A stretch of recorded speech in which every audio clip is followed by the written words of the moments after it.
인도네시아와의 F-15 EX 파트너십은 더 이상 활성 상태가 아닙니다. 이 한 문장이 20조 원을 날려버렸습니다. 달러로는 140억 달러 규모의 계약이었습니다. 사람들은 보통 돈이 없어서 무산됐다고 말합니다. 그런데 돈이 이유였다면 미국이 이렇게까지 냉정하게 선을 끊었을까요?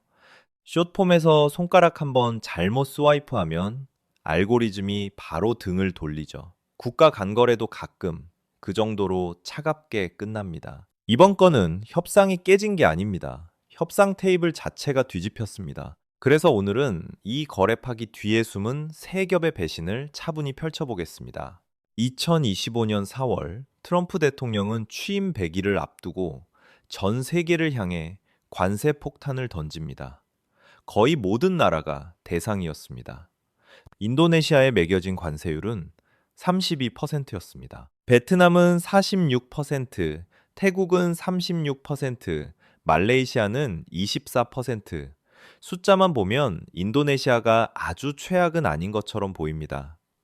하지만 관세는 비교로 버티는 문제가 아닙니다. 원가 100만 원짜리 운동화를 떠올려 보죠.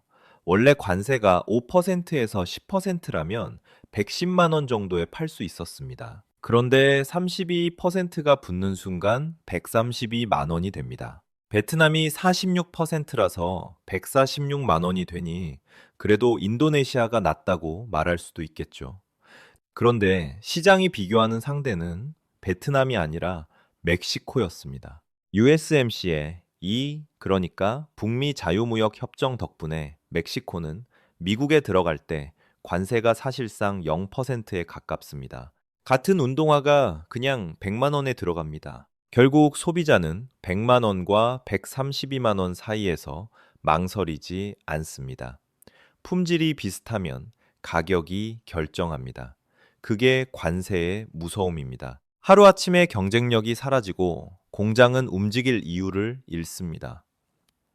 2024년 기준으로 인도네시아의 대미 수출은 약 280억 달러, 원화로는 40조 원 정도입니다. 의류와 섬유가 90억 달러로 가장 크고, 신발류가 60억 달러, 니켈 같은 광물이 40억 달러, 고무와 플라스틱이 30억 달러, 전자부품이 25억 달러였습니다. 제조업이 무너지면 통계가 아니라 생활이 먼저 흔들립니다. 2025년 하반기부터 다국적 기업들이 생산 기지를 빼려는 움직임이 시작됩니다. 브랜드 입장에서는 단순합니다. 같은 품질이면 더 싼 곳으로 옮기면 됩니다. 하지만 국가 입장에서는 공포입니다. 수출이 막히면 공장이 멈추고, 공장이 멈추면 일자리가 사라집니다. 일자리가 사라지면 내수가 버티기 어렵습니다. 국내 총 생산의 약 15%가 수출에 기대는 나라에서 수출문이 닫히는 건 거의 숨통이 조여오는 느낌입니다. 그래서 인도네시아는 대응이 필요했습니다. 그런데 이 관세는 단순히 무역 적자 때문에 터진 불이 아니었습니다. 핵심은 중국이었습니다. 관세 세탁이라는 말이 있습니다. 영어로는 테리프 런더링 또는 트랜스먼트라고도 부릅니다. 2025년 기준으로 중국산 제품의 평균 관세율이 무려 145%까지 올라갔습니다. 100만 원짜리 제품이 미국에 도착하면 245만 원이 됩니다. 그러면 중국 기업은 미국 시장을 포기해야 할까요? 보통은 포기하지 않습니다. 방식은 간단합니다. 중국에서 거의 완성된 제품을 인도네시아로 보냅니다. 인도네시아에서 라벨을 붙이고 포장 같은 최소한의 가공만 합니다. 그리고 메이드 인 인도네시아 원산지 증명서를 받습니다. 그렇게 미국으로 들어가면 145% 대신 32%를 내면 됩니다. 113%포인트를 아끼는 셈입니다. 중국산 라벨을 인도네시아라는 세탁기에 넣어 깨끗하게 빨아 나오는 구조입니다. 트럼프 행정부는 이걸 놓치지 않았습니다. 미국 세관국경보호청이 2024년부터 집중 단속을 시작했고, 결과가 꽤 충격적이었습니다. 인도네시아에서 들어오는 제품 중 상당수가 실제로는 중국산이라는 정황이 나온 겁니다. 특히 태양광 패널, 전자부품, 알루미늄 제품에서 의심 사례가 많이 적발됐다고 알려졌습니다. 트럼프에게 이건 무역 문제가 아니라 자신이 만든 대중 포위망에 난 구멍이었습니다. 그는 사실상 이렇게 말한 셈이죠. 중국의 뒷문을 열어주는 나라는 적으로 보겠다. 32% 관세는 경고의 시작이었습니다. 인도네시아도 가만히 있지는 않았습니다. 그들에게는 카드가 하나 있었습니다. 니켈입니다. 전기차 배터리에는 니켈이 들어가고 특히 고성능 배터리일수록 니켈 비중이 높습니다. 테슬라 모델 S의 배터리 니켈 함량이 80% 이상이라는 말이 돌면서 니켈은 종종 21세기의 석유로 불립니다. 인도네시아는 세계 니켈 매장량의 약 21%를 보유한 세계 1위입니다. 생산량은 더 강합니다. 전 세계 생산의 약 50%, 말 그대로 절반이 인도네시아에서 나옵니다. 이 정도면 니켈을 쥐고 세계를 흔들 수 있을 것처럼 보입니다. 그래서 2020년 인도네시아는 니켈 원석 수출 금지를 선언합니다.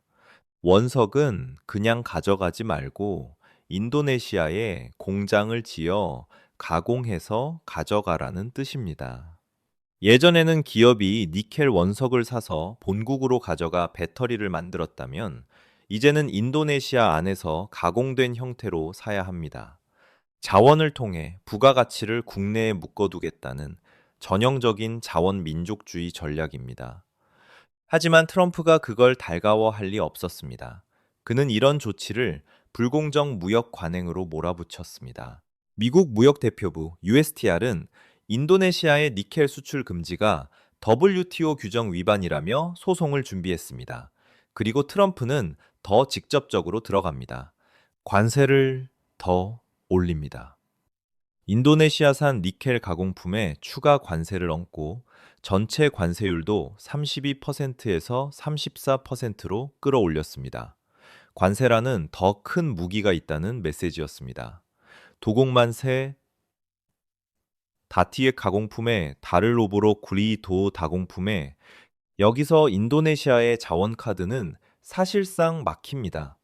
팔 곳이 막히면 자원은 무기가 아니라 짐이 됩니다. 실제로 니켈 가격은 2022년에 톤당 10만 달러를 찍은 뒤 계속 내려갔고 2025년에는 톤당 15,000달러 수준까지 떨어졌습니다.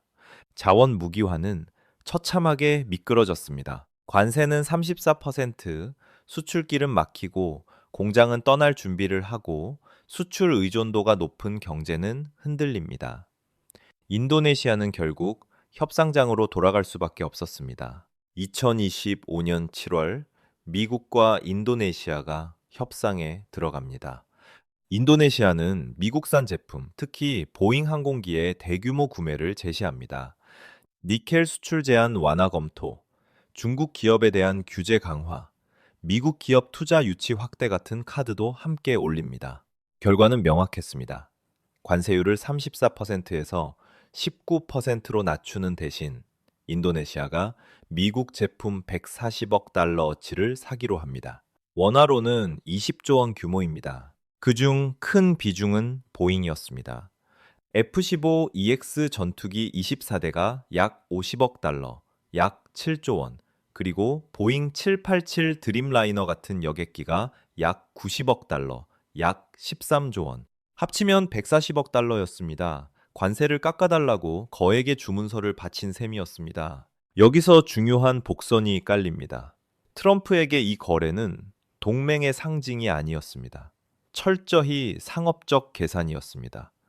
그가 내세운 명분은 미국 일자리, 그리고 보잉을 살리는 일이었습니다. 실제로 보잉은 2023년에서 2024년에 품질 문제, 파업, 재정 위기 같은 악재를 겪으며 흔들렸고 주가도 크게 꺾였다는 평가를 받았습니다. 트럼프 눈에는 인도네시아의 주문이 보잉 구출 작전처럼 보였을 겁니다.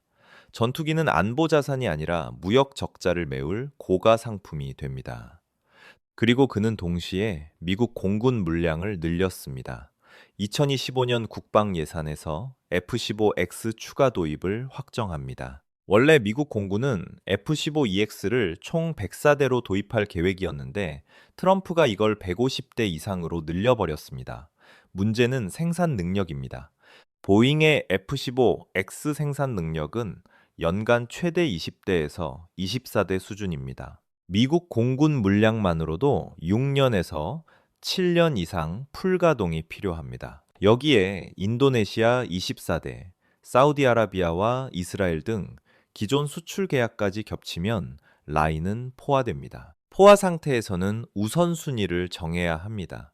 미국 공군 물량과 인도네시아 수출 물량, 트럼프가 무엇을 먼저 챙길지는 어렵지 않습니다. 미국 전투기는 미국 공군이 먼저 받는 게 당연하다는 논리입니다. 인도네시아 물량은 뒤로 밀리고 납기 지연 얘기가 나오고 조건 조정과 재협상 소리가 스멀스멀 올라옵니다. 하지만 이 정도는 아직 치명타가 아니었습니다. 그때까지만 해도 거래는 형태만은 유지될 수 있었습니다.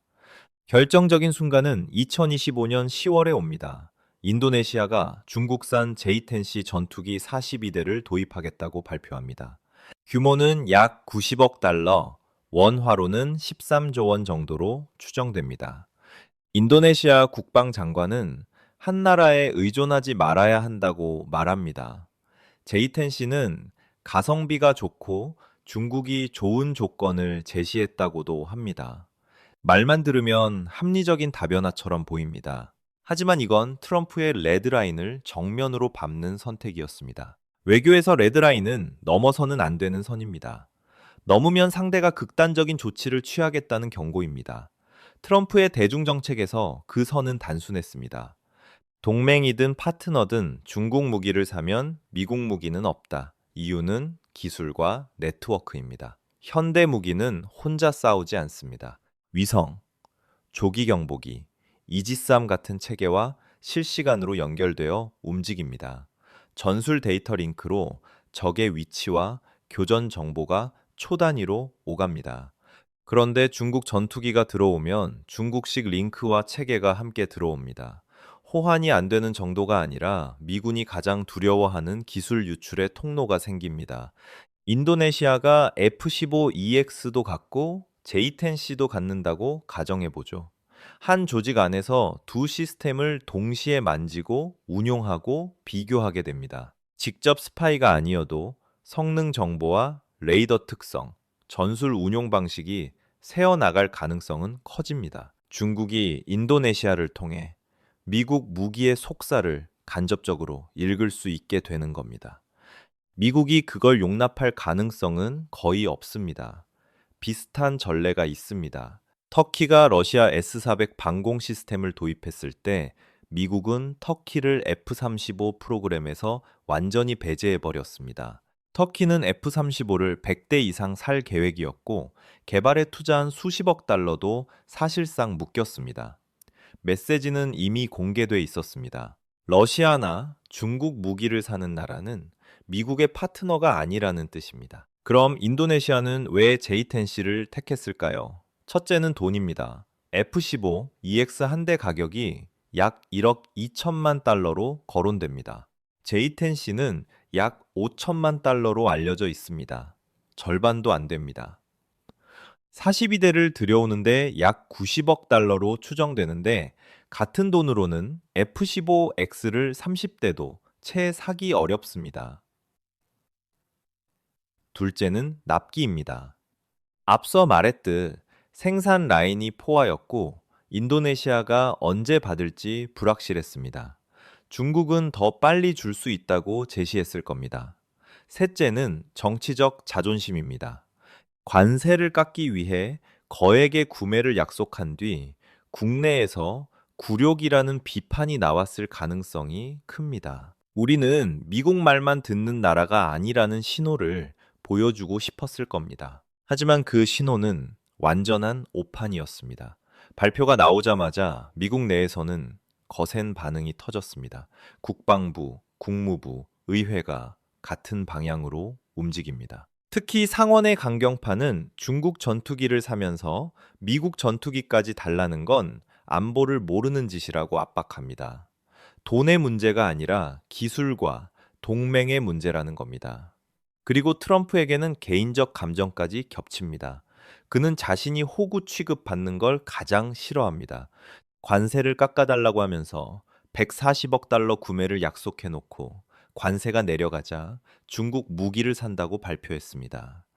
동시에 미국 전투기도 계속 받겠다는 뉘앙스를 흘렸다면 그건 한쪽을 택한 동맹이 아니라 양쪽을 이용하는 거래로 보였을 겁니다. 2026년 1월 말 미국 국무부는 F-15EX 수출 허가 검토를 무기한 중단한다고 발표합니다. 외교적 표현이지만 의미는 단순합니다.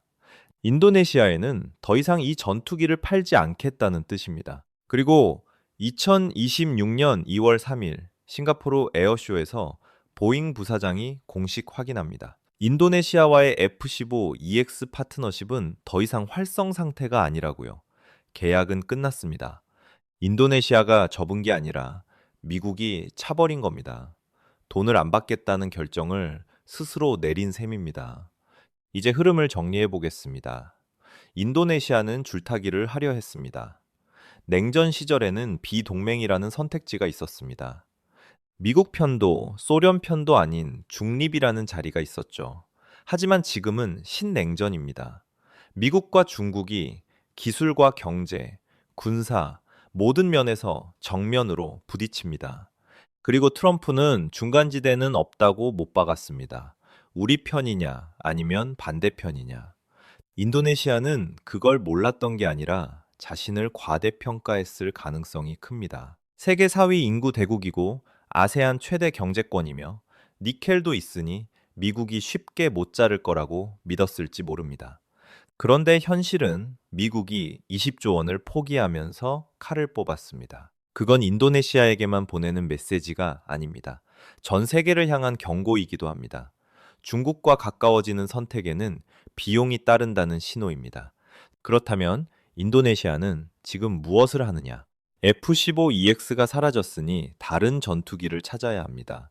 프랑스의 라팔, 한국의 KF-21 보라매, 스웨덴의 그리펜 같은 이름이 거론됩니다. 특히 라팔 쪽으로 기울고 있다는 말이 도는 이유는 미국보다 정치적 조건이 덜 까다롭다고 느끼기 때문일 겁니다. KF-21도 관심을 받습니다. 원래 개발 파트너로 참여하기로 했다가 분담금을 내지 않아 문제가 됐던 전력이 있지만 이번 일을 계기로 다시 협력 가능성이 거론됩니다. 하지만 본질은 남아 있습니다. 관세 문제는 끝나지 않았고 니켈 가격은 낮고 제조업체들은 떠날 이유를 찾고 있습니다. 무엇보다 미국과의 관계가 최악에 가깝습니다. 프라보워 수비안토 대통령은 2025년 10월 취임 이후 아직 미국을 방문하지 못하고 있다는 이야기가 나옵니다. 정상회담을 요청했지만 미국이 응하지 않는다는 말도 들립니다. 외교적으로 고립되는 순간 선택지는 더 좁아집니다. F-15EX 사태는 단순한 무기 거래 파기가 아닙니다. 미중 신냉전이 어떤 얼굴로 세계를 밀어붙이는지 보여준 상징적인 장면입니다. 앞으로 동남아시아든 중동이든 아프리카든 비슷한 압박은 더 자주 등장할 겁니다. 그때 각 국가는 전략과 자존심, 생존을 한꺼번에 저울질해야 합니다. 인도네시아는 너무 순진했던 걸까요? 아니면 미국이 너무 가혹했던 걸까요? 이 질문이 남는 순간부터 다음 선택은 더 무거워집니다.